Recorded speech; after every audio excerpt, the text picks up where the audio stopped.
हाँ जी, आज जो हम चैप्टर शुरू करने लगे हैं, chapter number 27, last chapter of second year biology, named as man and his environment.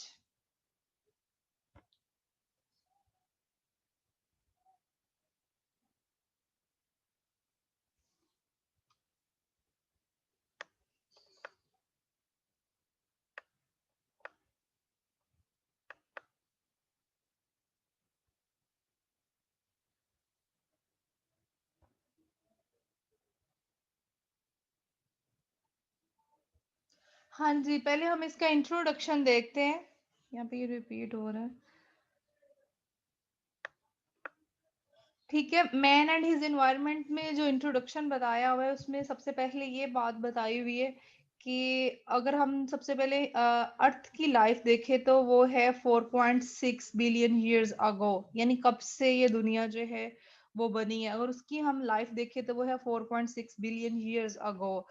तो उसके बाद कहते हैं जो अगर हम आहिस्ता आहिस्ता एनवायरनमेंट के साथ रिलेशनशिप देखें मैन का, तो वो किस तरह शुरू हुआ। ठीक है, after the formation of earth, ये कि ह्यूमंस जो है कह रहे like other species are the part of the earth environment शुरू से। ठीक है, अब अब कह रहे शुरू में किस तरह के ह्यूमंस थे, क्या अब क्या चेंज आया एवोल्यूशन के साथ साथ क्या हुआ है।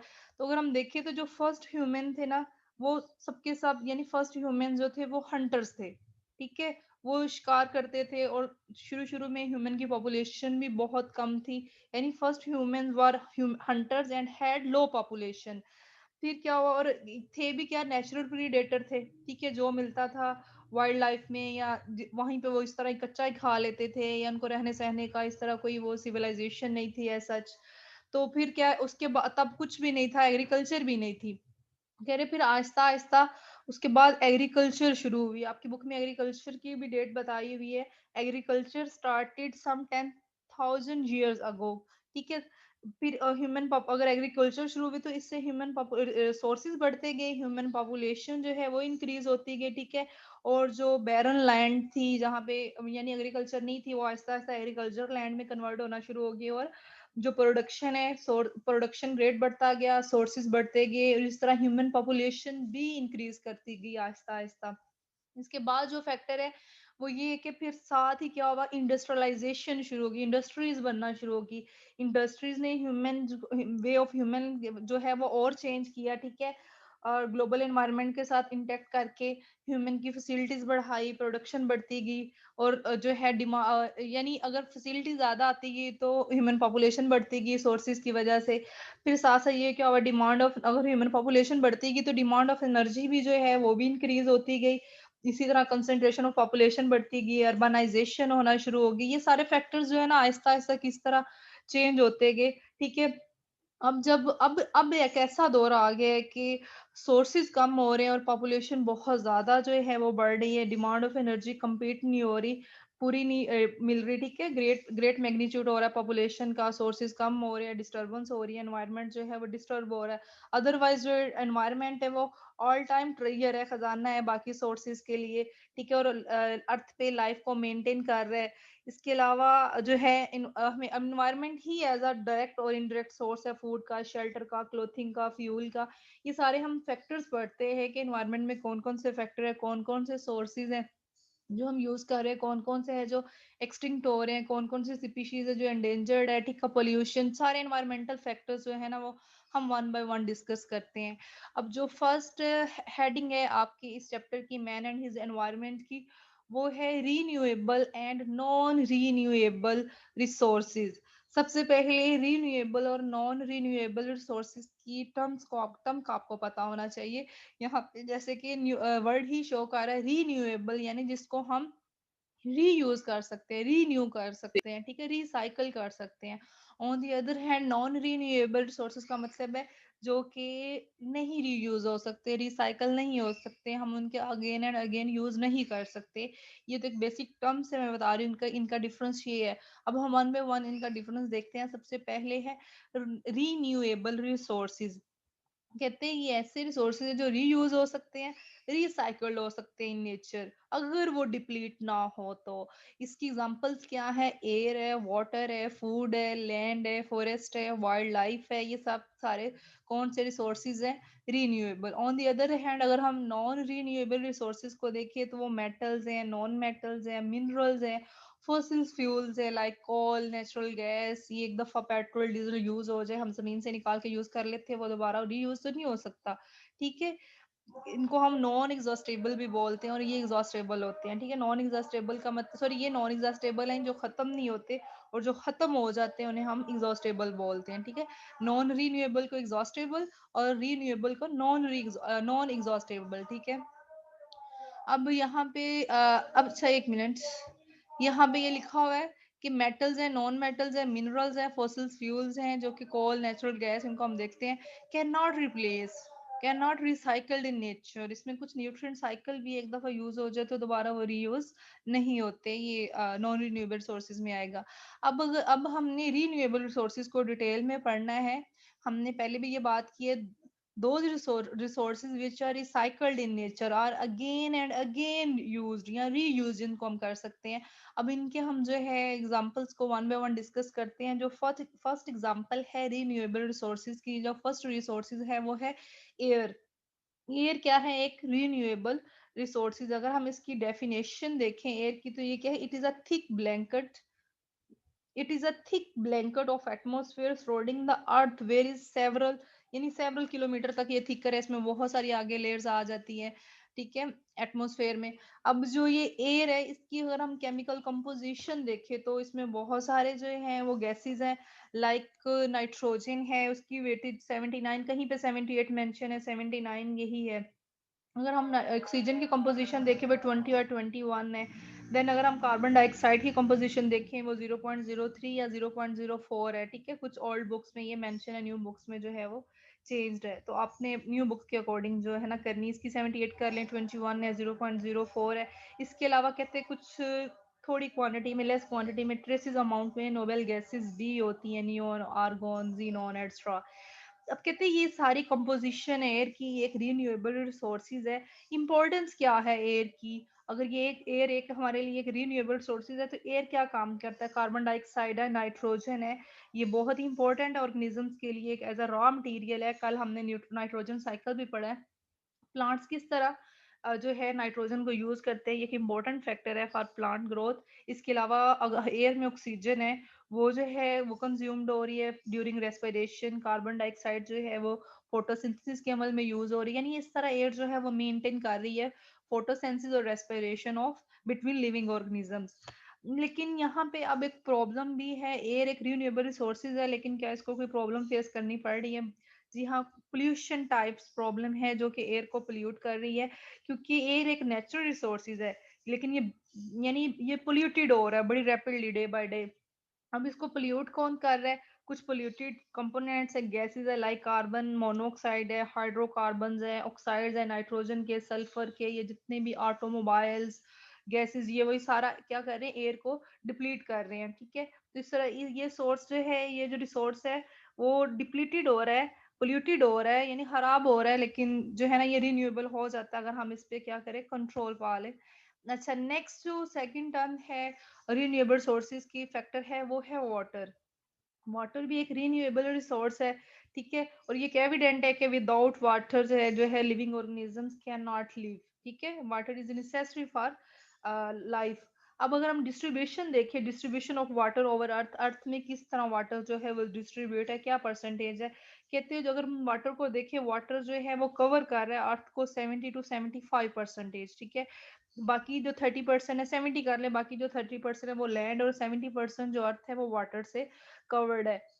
अगर हम उसमें से भी देखें, जो 70% को अगर हम 100 के अबाउट कंसीडर करें, उसमें से भी 97% जो है वो वाटर जो है in the form of oceans है। और बाकी जो परसेंटेज 3% उसको अगर हम देखें तो 2% जो वाटर है in the form of frozen, यानी ग्लेशियर फॉर्म में, फ्रीज फॉर्म में, फ्रोजन फॉर्म में। और बाकी 1% बचती है, ठीक है, रह जाती है, वो है फ्रेश वाटर की। ठीक है, जो हम यूज करते हैं, लाइक 1% फ्रेश वाटर की डिस्ट्रीब्यूशन किया लेक्स में, रिवर्स में, स्ट्रीम्स में, पॉन्ड्स में, वाटर टेबल जो हम घरों में यूज कर रहे हैं। अब वो जो 1% वाटर है, उसको भी अगर हम डिटेल में देखें कि कहाँ कहाँ यूज हो रहा है, उसमें 90% जो है वो इरिगेशन में, एग्रीकल्चर में यूज हो रहा है। और उसमें से जो 10% है वो हम अपने डोमेस्टिक पर्पज के लिए यूज करते हैं। ठीक है। अब इम्पोर्टेंस ऑफ वाटर अगर हम देखें तो कि ये रॉ मटेरियल है, कहाँ कहाँ यूज हो रहा है, कुकिंग में, फूड स्टफ में, ड्रिंकिंग में, डिटर्जेंट्स में यूज हो रहा है, और बहुत सारे प्रोडक्ट्स में यूज हो रहा है। इसके अलावा जो सी वाटर है, या लाइक जो सोडियम क्लोराइड, एक इंपॉर्टेंट फैक्टर है कुकिंग के लिए, हम ये कहाँ से ले सकते हैं, सी वाटर से ले सकते हैं। ठीक है, हम कह रहे हैं 90% जो वाटर है इरिगेशन में, वो इंडस्ट्रियल लेवल पे भी यूज हो रहा है।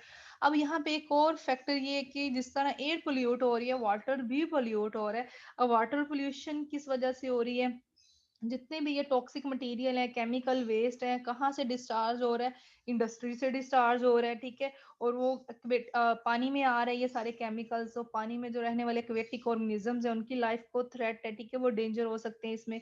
इसके अलावा जितना भी ये सीवरेज का वाटर है, ठीक है, सीवेज है, वो भी पोर्ड हो रहा है कैनाल्स में, लेक्स में, इस तरह वो भी जो है एक्वेटिक लाइफ के लिए, स्पेशली जो फिश है हमारी एक मेजर फूड सोर्स है, वो जो है इससे इफेक्ट हो रहा है। तो इस तरह एक्टिविटीज जो है ना, वो इफेक्ट हो रही है। तो इस पे भी हमें क्या करना चाहिए, कंट्रोल करना चाहिए, ताकि वाटर पोल्यूट ना, और हमारी एक्वेटिक जो ऑर्गेनिजम्स है हमारे, वो सेफ रहे, क्योंकि हमारी बहुत सारी फूड का जो इन्हिसार है, हम डिपेंड करते हैं इन पे। अब थर्ड फैक्टर जो है वो है लैंड। अभी हमने पीछे ही बात की है कि 70% जो वाटर है अर्थ को कवर कर रहा है, बाकी 30% जो है वो क्या है, लैंड है। यानी लैंड की अब डेफिनेशन जो है, यानी अपर लेयर जो अर्थ की है, जहाँ पे हम एग्जिस्ट कर रहे हैं, वो क्या है, लैंड है। जब लैंड की बात होती है तो सॉइल टर्म ही जो है वो सामने आती है, यानी जो अपर लेयर अर्थ अर्थ क्रस्ट की, वो सॉइल कहलाती है। अगर हम सॉइल की कंपोजिशन देखें तो इसमें सॉइल पार्टिकल्स आ जाते हैं, सॉइल वाटर है, ऑर्गेनिक इनऑर्गेनिक मैटर है। इसके अलावा और बहुत सारे माइक्रो ऑर्गेनिजम्स है सॉइल में, लाइक डिकम्पोजर्स है, फंजाई है, बैक्टीरिया है। अब सोइल जो है ये क्या प्रोवाइड करी, वाइटल या इंपॉर्टेंट रोल इसका क्या है, ये क्वेश्चन आता है, राइट द वाइटल और important role of soil. Soil का सबसे जो मेन फैक्ट है वो ये है कि ये सपोर्ट करती है लैंड प्लांट्स को। प्लांट सारे किस में ग्रो होते हैं, सोइल में होते हैं। नहीं, सोइल को यानी ये प्लांट्स को क्या कर रही है, सपोर्ट प्रोवाइड कर रही है। किस तरह, उनकी जो रूट्स है वो एंकर्ड होती है इसमें, ठीक है, जड़ी हुई होती हैं इसमें सोइल में। इसके अलावा सोइल जो है वो बिग सोर्स है ऑर्गेनिक और इनऑर्गेनिक न्यूट्रिएंट्स का फॉर प्लांट्स। तो 30% ये लैंड है, ठीक है, उसमें से 11%, अब 30% वेटेज में देखे तो जस्ट 11% जो है वो लैंड कल्टीवेटेड है, ये जिनको जिसको हम कल्टीवेशन यानी यूज कर रहे हैं, ठीक है, फूड प्रोडक्शन के लिए। लेकिन जो बाकी जो 21% है वो बैरन लैंड है, लाइक उसमें ये जो हिल्स हैं, पहाड़ आ जाते हैं, बाकी जो यानी डेजर्ट आ जाते हैं, जो हमारे यूज में नहीं है इतनी ज्यादा जो है। और वो भी इसमें से भी जो 11% कल्टीवेटेड है, उसको भी हम day by day housing societies बना के खत्म कर रहे हैं। इवन के जो अनकल्टिवेटेड लैंड है वहां पे हाउसिंग स्कीम्स होनी चाहिए, वहां पे उसको यूज किया जाए। हमारे पास जो 11% मैदानी इलाके कल्टीवेशन है, जहाँ पे ग्रोथ हो सकती है, क्रॉप प्रोडक्शन हो सकती है, हम उनको भी डिप्लीट कर रहे हैं ये अर्बनाइजेशन में हाउसिंग सोसाइटीज बना के, जो कि एक नेगेटिव फैक्टर है हमारी एग्रीकल्चर और क्रॉप प्रोडक्शन में। अब यहाँ पे हम आगे डिस्कस करते हैं कि अब लैंड अब्यूज यानी लैंड का मिस यूज किस तरह हो रहा है, सोइल किस तरह खराब हो रही है। आप इस पे एक हेडिंग लिख सकते हैं, effects of man on soil, land abuse या इफेक्ट्स ऑफ मैन। अब मैन क्या इम्पेक्ट कर रहा है, लैंड को किस तरह मिस यूज कर रहा है, या उसकी प्रॉपर्टीज को किस तरह खत्म कर रहा है, सोइल किस तरह डिस्टर्ब हो रही है। यहाँ पे है कि due to many activities man has also greatly affected the soil continuously deplete हो रही है, इसमें मिनरल न्यूट्रिएंट्स जो है वो खराब खत्म हो रहे हैं ड्यू टू क्रॉप कल्टीवेशन। यानी हम फसल उस लैंड से फसलें तो बार बार क्रॉप कर रहे हैं, लेकिन उसको उसकी एसेंशियल न्यूट्रिएंट्स नहीं प्रोवाइड कर रहे, सही से फर्टिलाइजर नहीं प्रोवाइड कर रहे, तो उसकी जो कंपोजिशन है वो लो होती जाएगी। इसके अलावा land is also affected by, ये पुअर एग्रीकल्चर का मतलब यही है कि क्रॉप प्रोडक्शन हो रही है और उसके न्यूट्रिएंट्स जो खत्म हो रही है, ओवर ग्रेजिंग हो रही है। ग्रेजिंग या ओवर ग्रेजिंग यानी वहां पे जो है वो ये कैटल जो है वो ग्रेजिंग करते हैं, साथ उसको खराब भी करते हैं, इस तरह उसकी सारा टेक्सचर जो है वो सोइल का खराब कर देते हैं। और लैंड जो इरोजन हो रही, लैंड का जो कटाव हो रहा है ओवर ग्रेजिंग में, एग्रीकल्चर में, प्रैक्टिस में, लीचिंग में, ठीक है, बहुत ज्यादा पानी आ गया, फ्लड आ गया, अपर लेयर से जितने भी एसेंशियल न्यूट्रिएंट्स है वो जो है वो लीच आउट हो गई हैं, वो कैनाल्स में चले गए हैं, सॉइल की प्रॉपर्टीज जो है वो खत्म हो रही है। इसके अलावा हम लैंड में बहुत ज्यादा पायरीथेरॉइड्स, इंसेक्टिसाइड्स, पेस्टिसाइड्स, यानी हम स्प्रे बहुत ज्यादा यूज कर रहे हैं एज अ फर्टिलाइजर, तो वो भी सॉइल की फर्टिलिटी को क्या कर रहे हैं, खराब कर रहे हैं। ठीक है, तो अब ये रैपिड जो अर्बनाइजेशन है वो भी डिस्टर्ब कर रही है, लैंड खत्म हो रही है, वहां पे घर बन रहे हैं, तो क्रॉप ओवरऑल जो हमारी प्रोडक्शन है वो जो है वो कम हो जाएगी। इस तरह ये क्वेश्चन आ सकता है, right the effects of man on soil, और what do you know about land abuse. तो ये सारे फैक्टर है। यहाँ पे एक लास्ट टर्म लिखी हुई है, एजुकेटेड थ्रू मीडिया। अब ये जितने भी नेगेटिव फैक्टर है, इस पे हमें कंट्रोल पाना चाहिए ना। जिन इलाकों में क्रॉप प्रोडक्शन है, वहां पे ग्रेजिंग डायरेक्ट नहीं होनी चाहिए, अर्बनाइजेशन नहीं होनी चाहिए, उनको लैंड कल्टीवेशन के लिए यूज करें। फर्टिलाइजर्स वो यूज करें जो कि प्लांट्स में, जहाँ पे सोइल के न्यूट्रिएंट्स पूरे, और इंसेक्टिसाइड्स, पेस्टिसाइड जो है ना, वो भी ऐसी स्प्रे यूज होनी चाहिए जो कि सोइल टेक्सचर जो है ना उसको ना खराब करें। हम क्रॉप को तो बचा लेते हैं, लेकिन सोइल पे उसका नेगेटिव इम्पैक्ट आ जाता है। ठीक है, ये एजुकेटेड थ्रू मीडिया का मतलब है लोगों को, किसानों को इसकी अवेयरनेस होनी चाहिए ना, इसके सेमिनार्स होने चाहिए कि किस तरह सोइल को, लैंड को हम जो है एज इट जो है वो प्रिजर्व कर सकते हैं, उसका टेक्सचर खराब ना हो। अब एक और फैक्टर है रीन्यूएबल। ये जो वाइल्ड लाइफ है ना, इसको हम रीन्यूएबल और नॉन रीन्यूएबल रिसोर्सेज दोनों में आ जाता है। यहाँ पे हम रीन्यूएबल रिसोर्सेज में इसको पढ़ते हैं।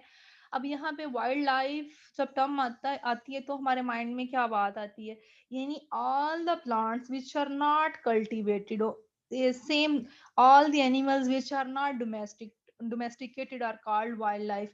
यानी प्लांट्स जो हम खुद घरों में या अपनी कस्टडी में उसको कल्टीवेट नहीं कर रहे, वो जंगली हयात जिसे बोलते हैं, खुद ब खुद है और जंगल बना हुआ है, यानी हम उसको कल्टीवेट नहीं करेंगे, हमारा उसमें कोई रोल नहीं है। इसी तरह एनिमल्स भी डोमेस्टिकेटेड का मतलब है हमने खुद नहीं पाले हुए, वो फ्री है, जंगली हयात है, वो वाइल्ड लाइफ जिसे बोलते हैं। ठीक है, इसकी डेफिनेशन हो जाएगी, all the plants which are not cultivated and all the animals which are not domesticated are called wild life.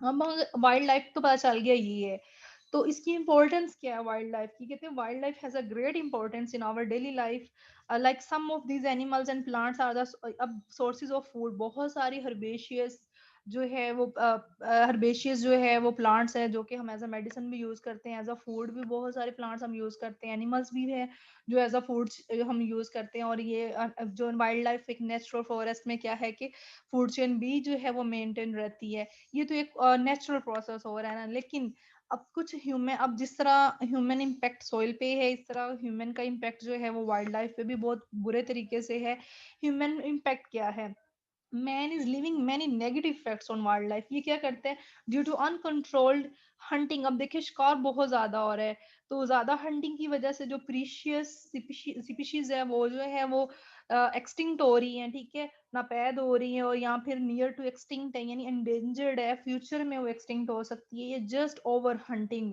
इस पे बैन होना चाहिए। ठीक है, ताकि हमारी वाइल्ड लाइफ जो है वो कंजर्व रहे। इसके अलावा जो है थाउजेंड ऑफ इंडेंजर्ड स्पीशीज जो है वो अब मतलब वो इंडेंजर्ड है, बहुत कम उनकी स्पीशीज रहेगी, वो खत्म, कुछ तो खत्म हो चुकी है, नापैद हो चुकी है ना, एक्सटिंक्ट हो चुकी है ड्यू टू ह्यूमन इम्पैक्ट, और कुछ इंडेंजर्ड है, और इस पे भी अभी लोग मतलब ऐसे हंटिंग हो रही है, कोई सच कोई रिस्ट्रिक्शन नहीं है।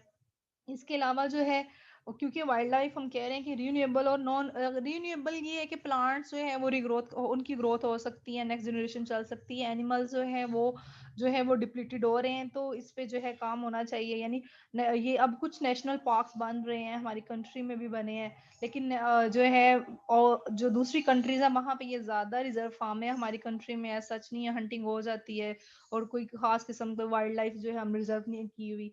इसके अलावा कुछ स्पीशीज जो है हमने मतलब इस तरह इस पे जो काम होना चाहिए ना, लाइक हमारा ये जू बना हुआ है, वहां पे हमने रेयर स्पीशीज को केप्ट किया हुआ है, ठीक है, सेफली है, और आगे उनकी ब्रीडिंग भी हो रही है, नेक्स्ट जनरेशन भी चल रही है। तो इस तरह के बहुत सारे पार्क्स होने चाहिए। ठीक है, और रिस्ट्रिक्शन होनी चाहिए, प्रोहिबिटेड होना चाहिए कि जो है हंटिंग जो है वो अलाउ नहीं है। इसी तरह फिशिंग बहुत ज्यादा होती है, तो फिशिंग भी, जो फिश भी है, ये जो कहते हैं major important source of food है, तो इस पे भी जो है वो इनको भी जो है वो सेव करके रखना चाहिए। अब यहाँ पे एक वर्ड लिखा हुआ है, अगर हम वाइल्ड लाइफ को हंटिंग करे जा रहे हैं, ह्यूमन इम्पैक्ट है कि वो बुरे तरीके से उसको डिस्टर्ब कर रहे हैं, तो फूड चेन डिस्टर्ब हो जाएगी। देखिए ना, अब लाइन डियर खाते हैं, तो इंसान जो है ये हंटिंग करके डियर को खुद ले जाएगा, तो लाइन क्या खाएगा? यानी उनकी फूड चेन सारी डिस्टर्ब हो जाएगी। और एक वर्ड जियो पैराडाइज, यानी वो वाइल्ड लाइफ बहुत ज्यादा खतरे में आ जाएगी, उनकी एग्जिस्टेंस को खतरा है कि वो खत्म होती जाएगी। अब इंसान ने इस पे इम्पैक्ट करना शुरू कर दिया है, तो फूड चेन का जो है वो मेंटेन रहना ही रिजर्व हम रख सकते हैं इन स्पीशीज को। अदरवाइज वो जो अगर फूड चेन डिस्टर्ब होगी है, तो वाइल्ड लाइफ आहिस्ता आहिस्ता क्या हो जाएगी, खत्म होना शुरू हो जाएगी। That's all about today lecture. Next lecture में जो है हम फर्दर जो है डिस्कस करेंगे।